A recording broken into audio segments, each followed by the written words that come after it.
দেখো আগের ভিডিওতে তোমাদের সাথে বিয়ে বাড়ির মেনুটা শেয়ার করেছিলাম, আর আজকের দাদার বউ ভাতের। তো প্রথমে আমি সকলকে রেডি করে দিয়ে নিজে রেডি না হয়ে আগে একটু কফি আর ফুচকা খেয়ে নিয়েছিলাম, আর তারপর পকোড়া খেয়ে নিয়েছিলাম। এরপর নিজে রেডি হয়ে একদম ক্যাত মেরে বউ ভাত বাড়িতে ঢুকে গিয়েছিলাম। তো এই রিলসগুলো আগে তোমরা দেখেছো হয়তো, আমি ছেড়েছি আমার চ্যানেলে। তো তারপরে সেখানে এত কোনো জাতির ভিড় ছিল, বউ ভাত বাড়িটা ভালো করে আমি ভিডিও করতে পারিনি।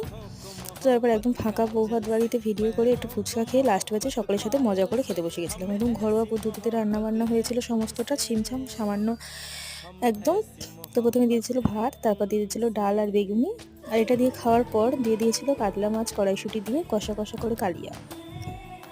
তারপরে একদম ঘরে যেভাবে আলু দিয়ে মাংসের তরকারি বানানো হয়, সেম প্রসেসে এখানেও আলু দিয়ে একদম কম মশলায় মাংসের তরকারি করে নেওয়া হয়েছিল, আর দিয়ে দিয়েছিল স্যালাড। এরপরে ছিল চাটনি, পাঁপড়, মিষ্টি আর আইসক্রিম। তো সব কিছু খেয়ে বাড়ির লোকেরা মিলে একদম শেষে একদম মজা করে গল্প করে তারপর বাড়ি চলে এসেছিলাম। তো কেমন লাগলো